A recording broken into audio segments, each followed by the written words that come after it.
오늘 하나님께서 우리에게 주시는 말씀 구약 성경 이사야 40장입니다.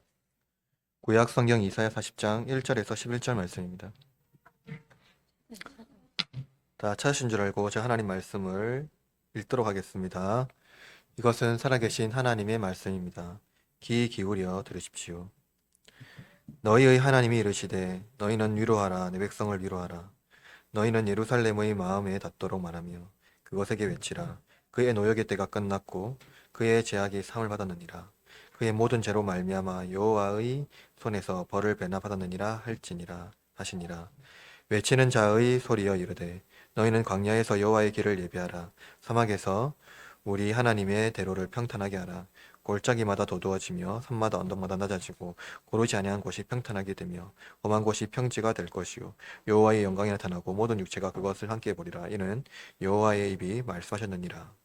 말하는 자의 소리여 이르되 외치라. 대답하되 내가 무엇이라 외치리까 하니 이르되 모든 육체는 풀이요 그의 모든 아름다움은 들의 꽃과 같으니 풀은 마르고 꽃이 시듬은 여호와의 기운이 그 위에 붐이라. 이 백성은 실로 풀이로다.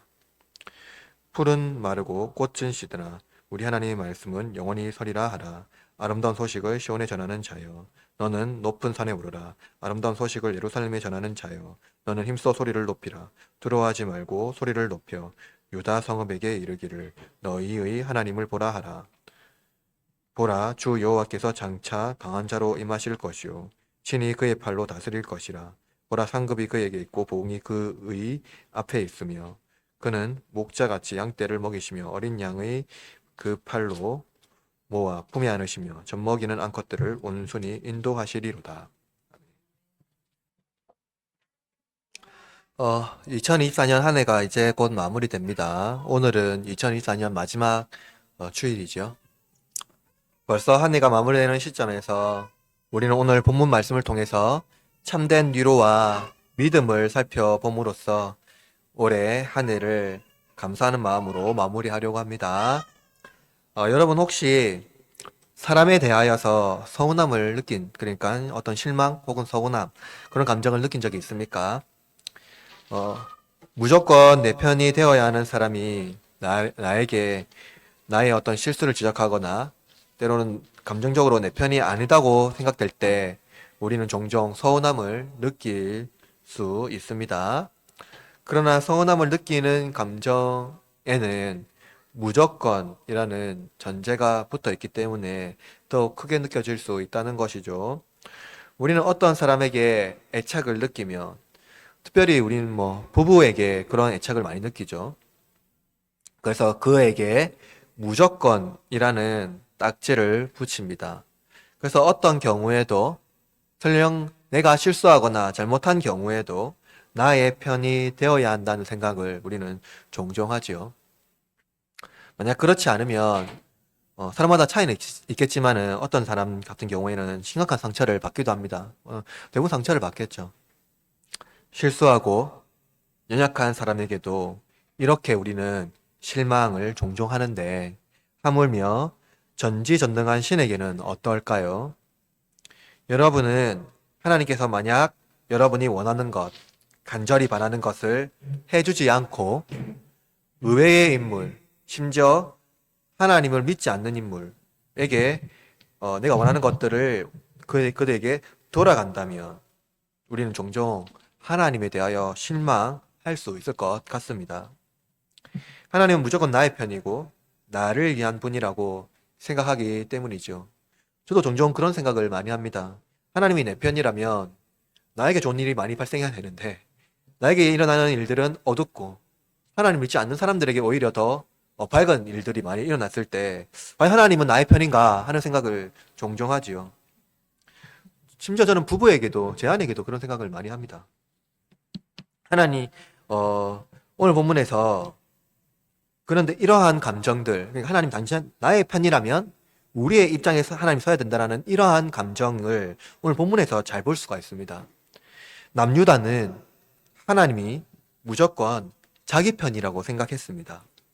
유다는 여호와 하나님이 그들의 수호자라고 생각했고 그들의 생각은 그들이 어떤 일을 하더라도 하나님은 그들의 편에서 모든 외부의 권세 안에서 보호해 줘야 하는 분이라고 유다는 생각한 것이죠. 그래서 유다는 잘하든 잘 못하든 자기 자녀를 혼내지 않고 이방 민족을 혼내시는 분이 그들의 여호와 하나님이라는 것이라고 생각한 것입니다. 그러나 그들의 생각은 틀렸죠. 왜 그렇습니까? 성경의 말씀에 보면 분명히 하나님은 순종하는 자에게 복을 주고 불순종하는 자에게는 저주할 것이라고 하나님은 분명히 말씀하셨기 때문입니다. 유다는 하나님 말씀에 불순종했고 하나님의 공의와 의를 저버렸죠. 그래서 하나님께서 사용하신 바벨론에 의해서 그들은 큰 고통을 받게 됩니다. 이집트에서 이스라엘을 구원하신 하나님께서 다시 유다를 바벨론의 포로로 넘겨준다는 것은 이 이스라엘의 입장에서는 매우 이해할 수 없는 사건임을 분명할 수 있습니다. 그러나 하나님은 불순종하면 저주하신다라는 그 말씀을 겁주려고 혹은 장난으로 하신 말씀은 아니라는 것이죠. 하나님은 그 어떤 말을 협박성으로 하시는 말씀이 아닙니다. 유다는 하나님을 우상과 같은 존재로 이해했습니다. 그래서 하나님과 거리했지 하나님을 인격적으로 순종하며 경외하지 않았습니다. 하나님은 선지자를 통해서 말씀하셨지만 유다는 불순종하며 결국 바벨론의 포로가 되었습니다. 포로가 된 유다는 하나님을 원망하며 그렇게 160년 가량을 바벨론 포로 생활을 하면서 고통을 받았습니다. 그러나 하나님은 그들을 버리시지 않으셨지요. 돌이켜 위로하며 회복하십니다. 유다는 하나님이 바벨론의 우상인 마르뚝에게 진 약한 신이라고 생각했지만 하나님은 유다의 악함으로 바벨론을 통해 심판하셨을 뿐입니다.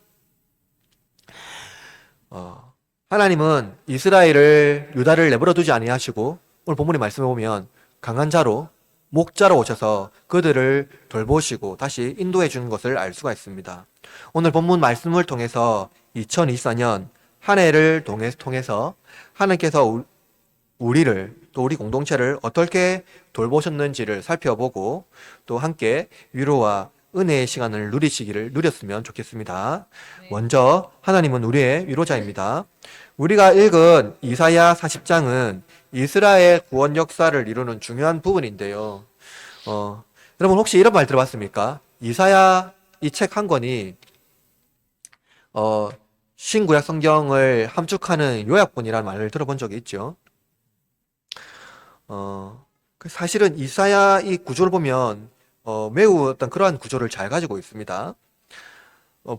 특별히 본문을 읽어보면은요, 우리가 40장을 읽었잖아요. 40장을 읽어보면 그 시대적 상황이 갑자기 급변하게 변화되는 것을 우리가 알 수가 있는데 이사야 39장 1절 한번 봅시다. 1절에 보면 이렇게 되어 있어요. 이사야 39장 1절에 보면 그때의 발라단의 아들 바벨론 왕 무로닥 발라단이 히스기야가 병에 들었다가 나았다 함을 듣고 히스기야에게 글과 예물을 보낸지라 라고 되어 있죠. 히스기야가 바벨론 왕이 그에게 사자를 보내서 예물을 보낸 것을 어떻게 하면 크게 기뻐합니다. 기뻐하고 그 궁전에서 그러니까 히스기야의 궁전에서 보물과 무기고를 다 열어서 바벨론의 사자에게 다 보여줍니다. 보여주고 나서 이 소식을 들은 이사야가 히스기야에게 왜 그러한 일을 했느냐, 바벨론 왕의 사자에게 왜 그것을 했느냐라고 물어보자 히스기야가 왕궁에 있는 것들을 다 보여주었고 보이지 않은 것들이 하나도 없더라고 히스기야가 이사야에게 말해주고 있어요. 이에 이사야가 히스기야에게 이렇게 말합니다. 뭐냐면 39장 6절에 보면 이렇게 말해요. 보라, 날이 이르리니 내 집에 있는 모든 소유와 내 조상들이 오늘까지 쌓아둔 것이 모두 바벨론으로 옮기바 되고 남은 것이 없으리라. 여호와의 말이니라. 그렇죠? 그러니까 이사야의 말과 같이 유다는 곧 바벨론에 의해서 멸망되어 포로가 될 것입니다. 그러니까 왕의 후손들이 멸망된다라는 것은 곧 그 나라가 왕조가 없어진다는 의미거든요. 그래서 유다 민족에게 결국 이 일로 인하여서 큰 고통을 주게 될 것을 말하고 있는 거죠. 그러나 그 일이요, 히스기야에게 말했던 이사야의 이 예언이요, 히스기야에게 임하지 않고 히스기야의 후세대에게 일어납니다. 39장 8절에 보면 이렇게 말하고 있어요. 오늘 본문 40장 1절 바로 위에 있는 말씀 보면, 히스기야가 이사야에게 이르되 당신이 이른바 여호와의 말씀이 좋소이다 하고 또 이르되 내 생전에는 평안과 견고함이 있으리로다 하니라. 그렇죠? 히스기야의 생전에는 그런 일이 있지는 않지만 후손에는 이제 멸망당할 것을 말해주고 있어요. 하나님 불순종한 유다를 바벨론의 포로가 되게 하여 심판할 것을 말씀하십니다. 그러나 보세요. 40장에 넘어오게 되면 보십시오. 히스기야에게 그 예언됐고 후손에게 그 되면은 지금 고통의 시대가 이미 도래할 것을 말하고 있잖아요. 그럼 위로의 시대가 아니라 지금 고통받고 어려운 시대가 와야 되는 거죠. 근데 40장 1절에 보면은요, 갑자기 어떤 메시지로 바뀝니까? 위로의 메시지로 갑자기 바뀌어요. 이렇게 보면은 문맥상 뭔가 결여되어 있는 것이 있고 매끄럽지가 않습니다. 맞죠? 뭔가 빠져 있어요. 보세요. 그러니까 39장에는 포로가 될 것을 예언하고 있고요. 40장에는 갑자기 위로의 메시지를 하고 있는 거 보면은 이것은 뭡니까? 40장에는 지금 포로 기환에 말씀하고 있는 거예요. 포로의 기환에서 이제 회복이 되고 있는 것을 말하고 있어요. 실제로 여러분 이사야 말씀을 보면은요, 40장부터 61장까지 보면은 다 대부분 위로의 메시지를 이제 하고 있어요. 39장은요 시대적으로 보면은 BC 주전 702년에서 3년경이에요. 그러니까 북이스라엘이 아수르에서 멸망당하고 난 이후에 유다의 예루살렘이 아수르에서 이제 점령당하고 있는 시점에서 바벨론이 아수르를 점령하고 바벨론에서 이제 유다가 이제 점령당할 위기에 있는 상황, 딱 그 상황입니다. 그리고 40장은요 시대적으로 보면은 540년으로 알려져 있어요. 540년. 즉 시대적으로 보면은 160년이 갑자기 뛰어넘은 이제 그 시점을 말해주고 있는 겁니다. 하나님은 이사야를 통해서 유다가 바벨론의 포로가 될 것을 예언하셨고요. 또 그들을 권하실 분이라는 것을 포로기 이후에 말씀하고 있는 겁니다. 포로기 이후에요. 그렇죠? 포로기 이후에 말씀하고 있는 거예요. 그래서 학자들은 이사야 40장 이후로 포로기 이후의 율법의 말씀과 함께 이사야 40장 말씀은요, 포로기 이후에 율법의 말씀과 함께 이 40장이 복인되어 있는데요. 이 복인된 말씀을 그들이 찾아서 읽었다라고 이제 말하고 있어요. 그러니까 이사야 1장부터 39장은 이미 포로기 이전에 통보되어 있던 이사야의 말씀이고 40장은 하나님께서 이사야를 통해서 말씀하셨는데 그것은 봉인되어서 포로기 이후에, 그죠? 학자 에스라와 같은 사람들이 이제 율법의 말씀을 읽고 요시아 때 그 말씀을 읽고 애통해하면서 이제 희년과 유월절을 보내잖아요. 그때 이 말씀도 같이 이제 봉인되었던 거 말씀을 나왔다라고 이제 말하고 있어요. 그래서 하나님은 이스라엘 구원하기 위하여 이사야에게 이제 말씀하셨고 그것 통해서 이제 이 구원의 메시지를 말하고 있는 것이죠. 하나님은 이스라엘을 구원하기 위하여서 이사야에게 뭘 했습니까? 소명을 주셨잖아요. 소명을. 하나님께서 이사야에게 소명을 주었지만 사실상 그 소명은요 매우 이상한 말씀입니다. 소명을 주었으면 무엇을 말씀하고 그들을 깨달아서 이렇게 돌아오게 하시라는 말씀이어야 되는데 하나님께서 이사야에게 준 그 소명의 말씀은 오히려 깨닫지 못하는 말씀이거든요. 이사야 6장 9절에서 10절 이렇게 말해요. 여러분도 잘 아는 말씀인데 여호와께서 이르시되 가서 이 백성에게 이르기를 너희는 듣기는 들어도 깨닫지 못할 것이요 보기는 보아도 알지 못하리라 하여 이 백성의 마음을 둔하게 하며 그들의 귀가 막히고 그들의 눈이 감기게 하라. 염려하건대 그들이 눈으로 보고 귀로 듣고 마음으로 깨달아 다시 돌아와 고침받을까 하노라 하시기로. 그러니까 하나님께서 이사야에게 주신 말씀은 그들이 돌아와서 깨닫고 알게 되어서 돌이켜서 여호와의 그러니까 조급하지 않고 하나님의 은혜를 누리라는 말씀이 아니라 못하게 해라. 듣지 못하게 해라. 깨닫지 못하게 해라. 그래서 그들이 회복하지 못하게 해라 라는 말씀을 하고 있거든요. 하나님은 왜 이사야에게 이러한 소명을 주셨을까요? 이는 바벨론 포로기를 상징적으로 보여주는 의미입니다. 그러니까 포로기에 이들이 깨닫지 못하는 것을 보여주는 거죠.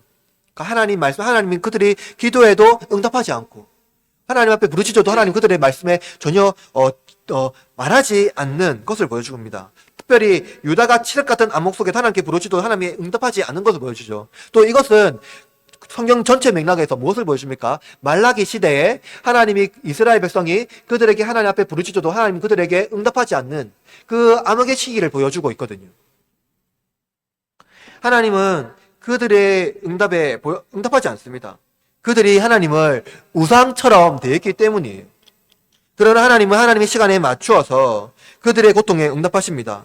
자기 백성이 아니라고 한 자들을 하나님은 다시 내 백성이라고 부르고 그들을 위로하십니다. 오늘 본문 1절 말씀 읽어봅시다. 1절 시작. 너희는 하나님이 이르시되 너희는 위로하라 내 백성을 위로하라. 하나님께서 유다를 내 백성이라고 불러요. 그죠? 하나님께서 유다를 내 백성이라고 부르는 것은 종말론적인 의미가 있어요.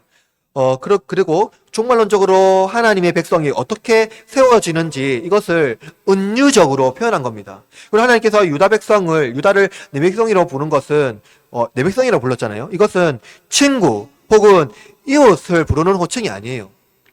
친구가 아니라 이웃이 아니라는 거예요. 이는 하나님이 하나님의 자기 자녀를 부르는 표현의 방법입니다. 오직 이스라엘만이 하나님과의 언약 관계 안에서 하나님의 자녀가 되고 하나님의 백성이 될 수가 있는 거예요. 하나님은 다른 이방 민족에게 하나님의 백성이라고 부르지 않습니다. 오직 이스라엘만을 하나님의 백성이라고 불러요. 왜냐하면 하나님의 독특한 언약적 관계가 있기 때문이에요. 이를 통해서 하나님은 어떻게 유다의 하나님께서 어떻게 유다의 위로자로서 역할을 하는지를 보여주십니다. 고대 사회에서 위로자란 근본적인 운명과 감정의 변화를 겪는 한 개인이나 공동체가 경험하는 평안과 기쁨과 안정감을 말해요. 그러니까 어떠한 감정이 뭐냐면은 평안과 기쁨과 그 안정감을 누리는 것을 위로라고 말하고 있는 거예요. 그렇다면 하나님께서 유다의 한 개인과 공동체를 위로하신다는 것은 그들에게 직면한 근본적인 운명과 감정을 극적으로 역전시키는 평안과 그 안정감을 주는 기쁨과 안정감을 주는 것을 말하고 있는 거죠. 여러분, 어떤 속국에 놓여 있을 때 그들이 당하고 있는 그 정서적인 감정이 평안과 기쁨이 있을까요? 없습니다. 그죠? 그럴 수 없어요. 그러니까 하나님께서 말씀하시는 이 내 백성을 위로하라는 이 말씀은 정말로 극적인 어떠한 변화와 그런 것들을 이제 기쁨을 준다는 것을 말하고 있는 거예요. 예레미야는요, 애가를 지어서 그들이 그러니까 이들이 지금 유다가 상한 측면이 무엇인지 말해주고 있는데요. 예레미야 애가 1장 1절 이렇게 말합니다. 슬프다 이성이여 전에는 사람들이 많더니 이제는 어찌 그리 적막하게 앉았는고 전에는 열국 중에 크던 자가 이제는 과부같이 되었고 전에는 열방 중에 공주였던 자가 이제는 강제 노동을 하는 자가 되었도다. 그렇죠. 이것은 무엇입니까? 신랑의 사랑을 받던 신부가 신랑에게 버림받았고요. 왕궁의 공주였던 자가 이제는 강제 노역을 하는 노예가 되었다는 것을 말해주고 있는 거예요. 다윗 왕의 통치와 솔로몬의 성전이 사라졌어요. 하나님의 자녀였던 자들이 바벨론의 포로가 되었고 땅은 폐허가 되었고 하나님의 영광도 사라져 버렸습니다. 그러나 하나님께서 폐허가 된 유다 땅에 다시 언약의 말씀을 선포하고 있어요. 본문 3절 말씀을 보면 3절 40장 3절 시작. 외치는 자의 그리여 이르되 너희는 광야에서 여호와의 길을 예비하라 사막에서 우리 하나님의 대로를 평탄하게 하라. 여러분, 외치는 자의 소리 많이 들어봤죠? 광야에서 여호와의 길을 예배하는 자 누구입니까? 세례요한이죠. 마태복음 3장 3절에 이렇게 말합니다. 그는 선지자 이사야를 통해서 말씀하신 자라 일렀으되 광야에서 외치는 자의 소리가 있어 이르되 너희는 주의 길을 준비하라 그가 오시기를 곧게 하라 하였느니라. 이사야가 예언한 회복의 말씀, 유다가 바벨론 포로에서 해방되는 말씀에서 멈추지 않습니다. 그죠? 유다는 바벨론에 의하여 폐허가 되었고 종노릇하는 존재가 되었지만 하나님은 그들의 폐허가 된 땅, 종노릇하는 존재에서 하나님의 자녀를 구원하십니다. 그러나 이 말씀은 무엇입니까? 종말론적 의미에서 더 큰 의미를 지닙니다. 단순히 그냥 바벨론에 의해서 유다를 구원하시는 뿐만 아니라 종말론적인 의미에서 더 큰 확정을 보여준다는 거예요. 이사야 회복의 메시지는 유다 민족이 바벨론에서 여호와의 구원을 경험하는 것이었습니다. 그러니까 그 민족의 구원을 말하는 거예요. 그러나 궁극적인 구원은 무엇입니까? 성경에서 말하는 궁극적인 구원은 죄와 사망에서 영원히 죽는 우리를 구원하는 것을 말해주고 있는 거예요. 이사야를 통해서 바벨론에서 유다를 구원하는 존재는 페르시아였지만 세상 권세에서 종노릇하는 영적 이스라엘 구원하기 위하여 오신 분은 여호와의 말씀입니다. 그는 종말론적 구원이 인류에게 어떤 위로가 되는지 분명히 보여주는데요. 요한복음 1장 14절에 이렇게 말합니다. 말씀이 육신되어 우리 가운데 거하심에 우리가 그의 영광을 보니 아버지의 독생자의 영광이요 은혜와 진리가 충만하더라. 그리고 여러분 이 요한복음 1장 14절 말씀과 같이 여러분 오늘 본문 5절 말씀 읽어볼까요? 5절 시작. 여호와의 영광이 영광이 나타나고 모든 육체가 그것을 함께 보리라. 이는 여호와의 입이 말씀하셨느니라. 보십시오. 바벨론 포로가 되었던 유다는 그들이 하나님이 버렸다고 생각했을 것입니다. 그런데 오늘 본문 5절에 뭡니까? 여호와의 영광이 나타나고 모든 육체가 그것을 함께 보리라라고 말하고 있어요. 마치 요한복음에서 말하고 있는 그 말씀이 육신되어서 우리 가운데 거하시는 육신 가운데 거하시는 그 육체로 오신 그 하나님을 보는 것과 같습니다. 그래서 있잖아요. 이 유다는요, 하나님 영광이 오기 이전에는요, 하나님이 그들을 버렸다고 생각했을 거예요. 이제 우리에게 소망이 없습니다. 하나님에 대한 증오와 낙담은 더욱 그들의 영혼을 피폐하게 만들었고, 모든 그 실망과 상실의 마음은 그들 가운데 있었을 거예요. 여러분, 그렇다면 여러분, 우리는 어떻습니까? 죄와 사망의 골짜기에서 한치 앞을 볼 수 없는 인생을 살아갈 때 하나님에 대한 원망과 자기 인생에 대한 불안은 여러분 없습니까? 우리 영혼이 죄와 사망의 종로를 타며 하나님이 나의 수호신 종로로만 여기지 않습니까? 하나님한테 한탄하고 하나님이 나를 보호하지 않는다라는 그 하나님 앞에 그냥 원망과 씁쓸한 감정만 하나님 앞에 호소하고 있지는 않습니까? 불안은 인간의 영혼에 침투하여 영혼을 자극하고 채울 수 없는 공허함을 만들어냅니다. 마치 블랙홀 같이 우리를 거기에 빠져들게 만드는 거예요. 두려움, 허망함, 헛된 욕망과 사치를 자극합니다. 인간은 평탄한 대로를 원하지만 실상 인간의 길은 음침한 골짜기, 험난한 요새를 지나며 들짐승에게 노출될까 염려합니다. 그러나 사망의 음침한 골짜기를 지나는 중에도 여호와의 지팡이를 의지하며 나아갈 때 그 길은 평탄한 대로가 됩니다. 왜냐하면 여호와의 대로로 우리를 인도하는 분이 우리와 함께 하시기 때문입니다. 여호와의 지팡이는 수호자가 아니라 평화의 왕으로 우리를 통치하시는 하나님의 통치입니다. 여호와께서 우리를 향하여 만나오시는 길, 그 길은 더 이상 골고다 언덕길이 아닙니다. 그는 여호와의 대로로 다시 오실 것입니다. 그가 다시 오실 때 우리는 더 이상 사망의 골짜기가 아니라 평탄한 대로로 그 대로의 길로 가게 하실 것입니다. 오늘 본문 40장 2절 말씀 읽읍시다. 40장 2절 시작. 너희는 예루살렘의 마음에 닿도록 말하며 그것에게 외치라. 그 노역의 때가 끝났고 그 죄악의 사함을 받았느니라. 그의 모든 죄로 말미암아 여호와의 손에서 벌을 배나 받았느니라. 여러분, 마음이 닿도록 말하는 것, 그것은 무엇입니까? 실제로 여호와께서 여호와의 영광이 우리 중에 임한 것을 말합니다.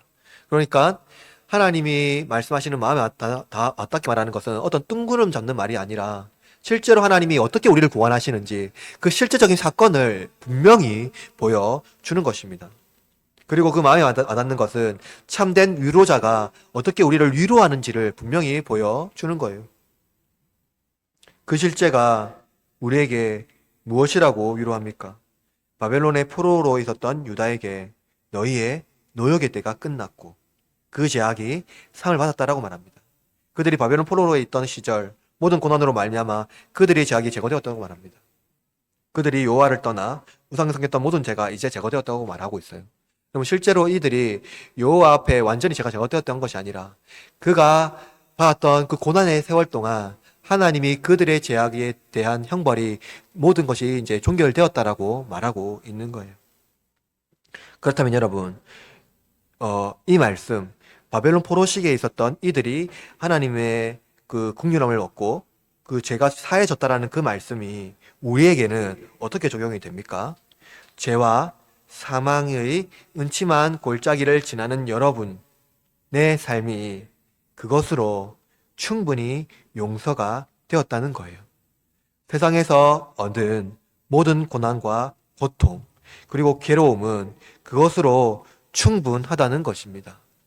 더 이상 하나님께서 우리의 죄에 대하여 침묵하시고 말씀하지 않겠다는 거예요. 여러분, 우리가 이 땅에서 받는 여러 가지 어려움이 있죠. 여러분, 올해 한 해를 지나오면서도 여러분은 얼마나 많은 고통과 괴로움, 때로는 시련을 경험했습니까? 하나님은 그 시련의 때, 그 고난의 때가 이제 끝났다라고 말해주고 있는 것입니다. 여호와 하나님이 나의 편이라고 생각했던 이스라엘에게 너무나도 충격적인 나의 편이 아니라고 생각했던 이스라엘에게 너무나도 충격적인 하나님의 선언입니다. 너는 나의 백성, 나는 너의 하나님이다라고 말씀하고 있는 거예요. 너희는 나의 기뻐하는 자이며 잠잠히 사랑하는 자녀라는 하나님의 사랑의 고백을 우리에게 하고 계시는 것입니다. 위대한 여호와의 위로가 그리스도의 오심을 통해 언약이 완성되고 다시 오심을 통해 완전히 성취될 것입니다. 그래서 우리가 이 땅에서 당하는 그런 포로기에 당하는 고난과 어려움, 그것은 이미 예수 그리스도 안에서 종결되고 예수 그리스도가 오시면 그것은 완전한 위로로 우리 안에 성취가 될 것을 말해주고 있습니다.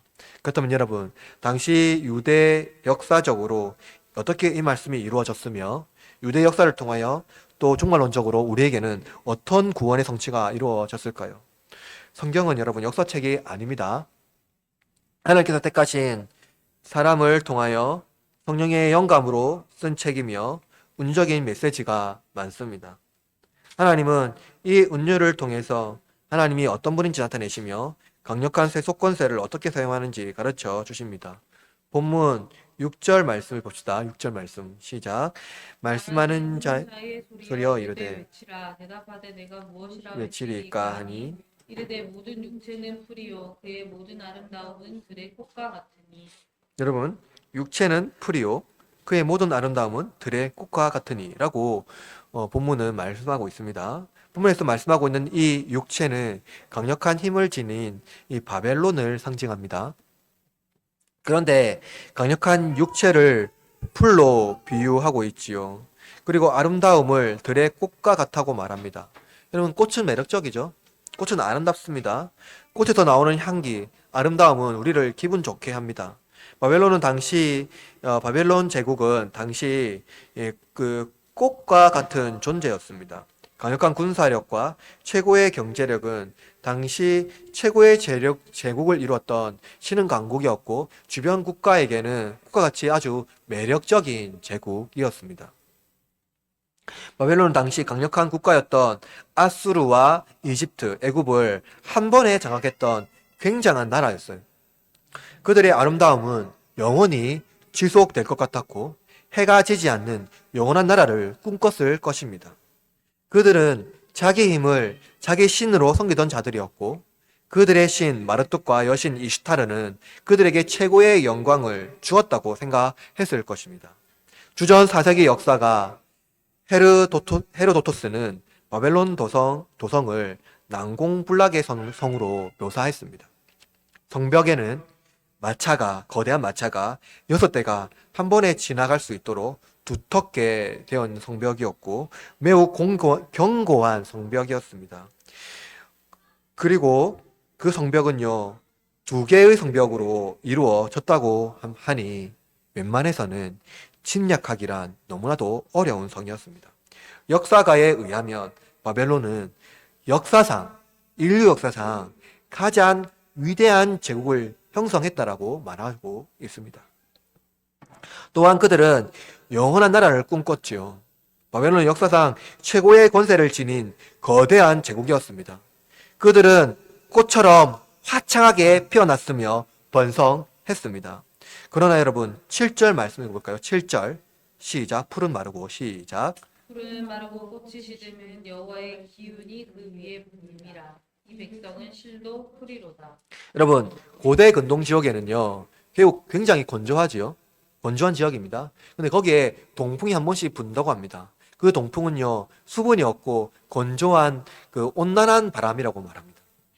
그 바람을 맞는 식물들은 보통 24시간, 길게는 48시간 이내에 시들어 죽는다고 말하고 있어요. 그래서 보통 이제 사막화가 되고 있는 거죠. 사막이 많은 이유가 바로 그 기후 때문이라고 말하고 있습니다. 동풍은 건조한 데다가 열기가 없는 온풍이기 때문에 그 바람을 짧은 시간 지속적으로 맞는다면 아무리 아름다움을 자랑하는 꽃과 식물이더라도 이기지 못하고 죽게 된다는 것입니다. 본문은 이 백성은 실로 프리로다라고 말합니다. 아무리 위대하고 아름다운 제국을 만들었다 하더라도 하나님께서 입김을 한번 불면 한순간에 사라지고 없는 것, 그것이 바로 인생입니다. 역사적으로 바벨론의 멸망은 미스테리에 속합니다. 메데바사가 바벨론 점령했잖아요. 페르시아라는 제국인데요. 페르시아가 바벨론보다 강력한 군사력이나 어떤 경제력을 지닌 당시에 어떤 경제력을 지닌 국가가 아니었습니다. 그런데 그들은 피 한 방울도 묻히지 않고 바벨론을 점령했어요. 피 한 방울도 묻히지 않고요. 성경은 다니엘이 벨사살 왕의 꿈을 해석하는 과정에서 바벨론이 페르시아에게 어떻게 멸망당한 것을 예언합니다. 다니엘 5장 25절에서 28절 이렇게 말하는데요. 여러분도 아마 많이 들어본 말씀입니다. 기록된 글자는 이것이니 곧 메네 데겔 우바르신이라. 그거를 해석하건대 메네는 하나님이 이미 왕의 나라를 시대를 세워서 그것을 끝났다 하셨다 함이요. 데겔은 왕의 저울을 달아보니 부족함이 보였다 함이요. 베레스는 왕의 나라가 나누어서 메대와 바사 사람에게 준바되었다 함이다 하니. 보십시오. 바벨론의 힘이 약해져서 페르시아의 다리오에게 점령당한 것이 아니라는 거예요. 당시 이 꿈을 꾼 시대에도 바벨론은 최고의 번영기 중에 번영기였습니다. 베데살 꿈은요, 언제 이루어졌을까요? 바로 그날 밤에 이루어졌습니다. 다니엘 5장 30절과 31절에 이렇게 말해요. 그날 밤에 갈대아 왕 벨사살이 죽임당하였고 메대 사람 다리오가 나라를 얻었는데 그때 다리오는 60세였더라. 여러분, 페르시아 왕 다리오는요, 노쇠했어요. 지략도 떨어졌습니다. 맞죠? 60세가 되었다고 하니 웬만한 어떤 권세가 없었어요. 그런데 하나님의 손이 그를 움직였고 바벨론을 점령하게 하심으로 바벨론은 한순간에 사라지게 되었던 겁니다. 바벨론의 위대함과 웅장함 그리고 아름다운 성은 역사가들이 칭송하는 극찬할 운명을 이뤘을 뿐만 아니라 인류의 가장 위대한 제국으로 기록되어 있습니다. 그런데 멸망할 당시 제국의 가장 번영기였고 최고의 권세를 누릴 때였습니다. 그런데 바벨론이 왜 멸망당했을까요?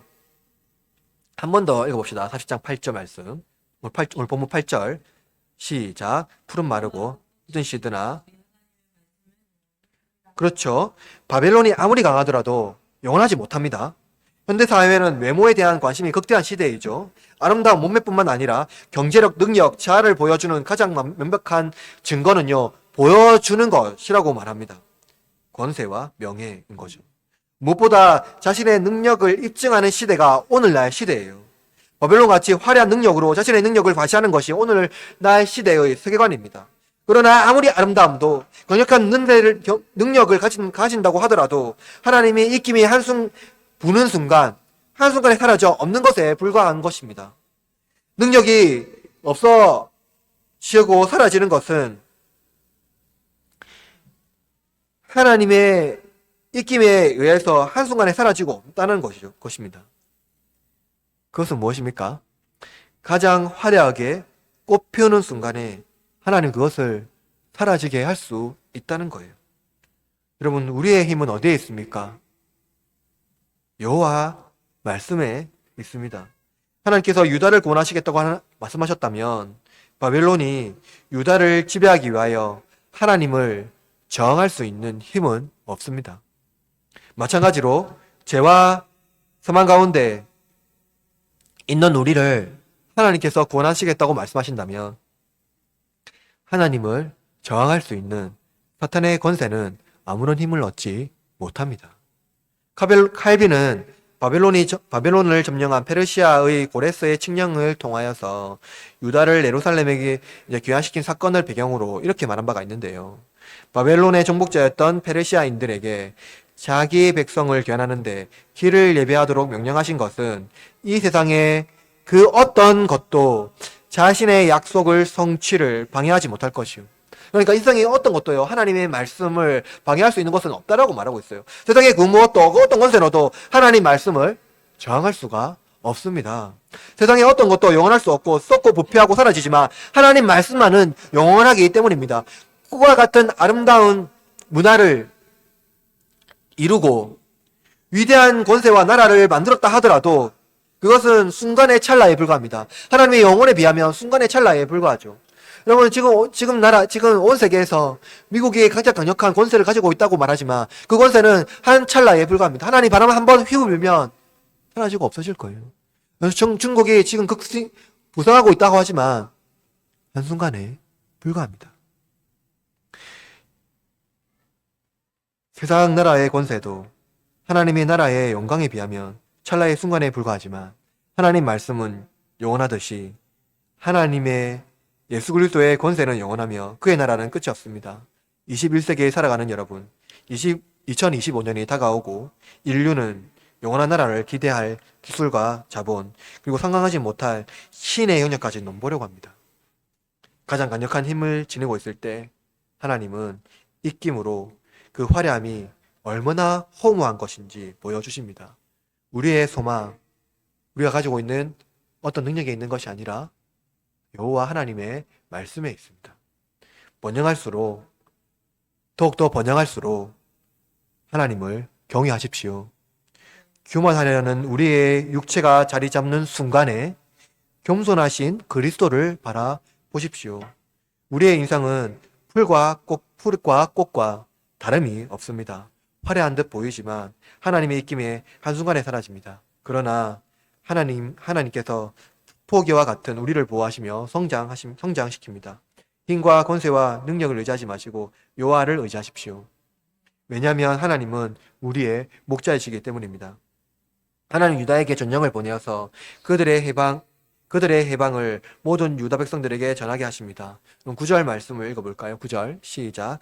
아름다운 소식을 시온에 전하는 자여 너는 높은 산에 오르라. 아름다운 소식을 예루살렘에 전하는 자여 너는 힘써 소리를 높이라. 두려워하지 말고 소리를 높여 유다의 성읍들에게 이르기를 너희는 하나님을 보라. 전령의 복음은 그 소식은요 유다에게 전하는데요. 160년이 지난 유다는 조상들의 죄로 말미암아 바벨론의 포로를 생활하고 있습니다. 이들은 태어나자마자 이제 바벨론 포로가 되어서 이제 평생을 살아갔던 사람들이죠. 이들은 포로기에 태어나 평생을 포로로 살았던 사람들입니다. 그러나 이제 외치는 자의 소리가 전하는 자에 의하여서 해방의 기쁨과 광복의 복음의 소식을 이제 듣게 됩니다. 고개를 떨구지 말고 하늘에 계신 너희 하나님을 바라보라고 말하고 있어요. 두려워하던 마음, 슬퍼하던 마음을 뒤로하고 이제 우리를 위하여 오신 하나님을 바라보고 우리에게 복음의 기쁜 소식을 전하는 것을 들으라고 말합니다. 이사야 52장 7절에 이렇게 말해요. 좋은 소식을 전하며 평화를 공포하며 복된 소식을 가져오며 구원을 공포하며 시온을 향하여 이르기를 내 하나님이 동시하신다 하는 자의 산을 넘는 발이 어찌 그리 아름다운가. 여러분, 이 소식 평화의 소식이며 하나님의 통치가 우리 중에 임한다는 것입니다. 유다는 오랫동안 바벨론 포로 생활로 고난 중에 있었습니다. 그들의 아버지와 어머니를 통해 조상들의 죄를 들었고 하나님에 대하여 심각한 오해를 했을 것입니다. 그러나 좋은 소식, 시온을 향하여 유다에게 임했습니다. 그 소식은 하나님의 통치가 그들 중에 임한다는 복음의 소식입니다. 이 복음의 소식은 10절과 11절에 은유적으로 표현하고 있는데요. 10절에는 강한 자로 오실 것이며 11절은 목자로 인도하시는 하나님을 묘사합니다. 먼저 강한 자에 대한 묘사를 살펴봅시다. 본문 10절 말씀을 볼까요? 10절 시작. 보라 주 여호와께서 질 것이요 신이 그의 팔로 다스릴 것이라.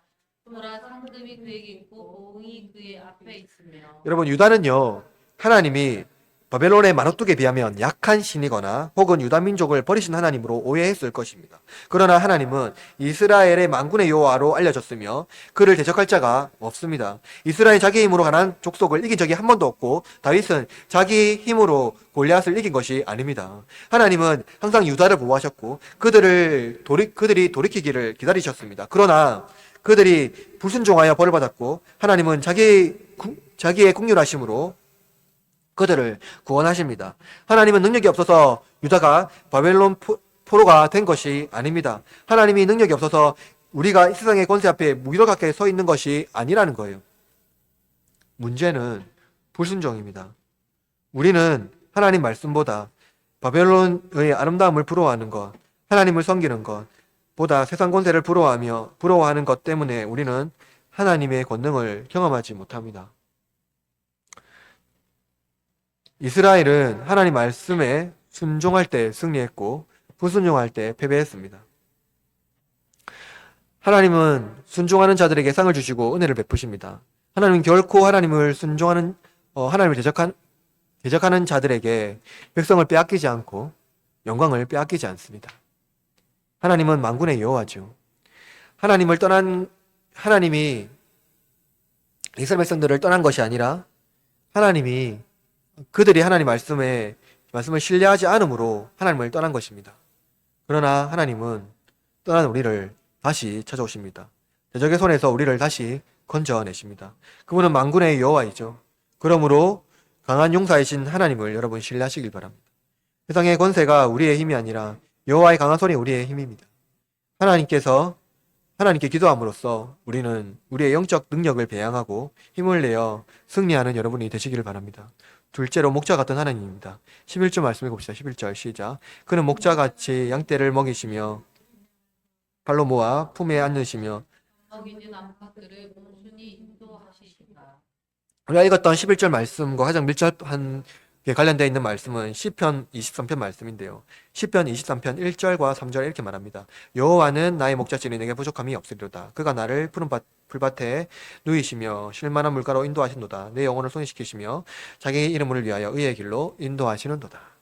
포로기 유다 백성은 그들을 지도할 목자가 없었습니다. 그들은 항상 결핍되어 있었고 육신과 영혼은 피폐하여 식어간 상태에 있었습니다. 그들은 하나님께서 모세를 통하여 이집트에서 이스라엘 구원하신 말씀을 들었지만 그 말씀은 마치 신화 같은 이야기에 불과했습니다. 정서적으로 물질적으로 그들을 채울 수 있는 목자가 없었던 것입니다. 하나님의 공의와 정의를 버렸던 유다가 다시 하나님의 의로우심을 갈망하게 됩니다. 유다를 먹이시고 입히시고 돌보시는 분이 누구입니까? 여호와 하나님이시죠. 하나님께서 그들을 위하여 사람을 보내시고 그들을 돌보시는 분입니다. 바울은 고린도후서에서 이렇게 말합니다. 고린도후서 1장 3절에서 4절. 찬송하치로다. 그는 우리 주 예수 그리스도의 하나님이시요 자비의 아버지이시요 모든 위로의 하나님이시며 우리의 모든 환난 중에서 우리를 위로하사 우리로 하여금 하나님께 받은 위로로서 모든 환난 중에 있는 자들을 능히 위로하게 하시는 이로다.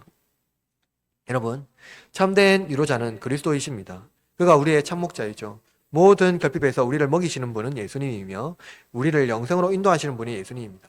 죄와 사망의 권세에서 날마다 허덕이는 우리를 구원하시는 분 바로 예수님입니다. 사랑하는 여러분, 목자 없는 길을 가고 있는 우리를 측은히 보시는 분 바로 그 예수님께서 우리와 함께 하십니다. 오직 그분만이 우리의 모든 결핍을 채우시는 분이죠. 유다는 포로기 시기에 하나님이 그들과 함께 하지 않는다고 생각했지만 하나님은 항상 그들과 함께 했습니다. 그들과 함께 동행했고 그들의 고통을 가장 아프게 바라보고 계셨던 분이 바로 하나님입니다. 그러나 그 고통의 때를 하나님 멈추시고 다시 회복의 때를 주십니다. 사랑하는 여러분, 2024년 한 해 동안 수고 많으셨지요? 참 수고 많으셨습니다. 그러나 우리의 위로보다 예수님의 위로가 더 큰 위로가 됩니다. 그분은 영원한 우리의 장군이시며 목자이시기 때문입니다. 한 해 동안 우리는 하나님의 은혜를 돌아봤으면 좋겠습니다. 그가 우리에게 베푸신 은혜를 기억하십시오. 예수님은 사나 죽으나 우리의 유일한 위로자이시며 모든 악과 불의와 두려움에서 우리를 구원하시는 강한 용사입니다. 한 해를 마무리하면서 우리의 연약함을 불쌍히 여기시는 하나님 앞에 다시 힘을 내어 큰 위로를 경험하시고 멈추지 말고 다시 큰 힘으로 용서 되신 하나님과 함께 담대하게 전진하시기를 바랍니다. 우리는 한 해를 마무리하고 계속 힘을 내어서 내년을 살아가야 하겠습니다. 과감하게 달려가시되 다시 조심스럽게 하나님의 뜻을 구하며 올해를 잘 마무리하고 위로와 용기를 얻고 힘찬 내일의 하루를 보내시길 바랍니다. 풀은 마르고 꽃은 시드나 우리 하나님 말씀은 영원합니다. 우리의 육신은 날로 쇠약해지나 여호와의 말씀은 영원하다는 바울의 고백을 여러분 잊지 마시기를 바랍니다.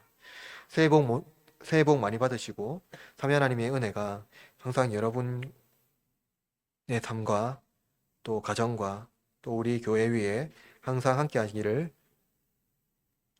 축원합니다.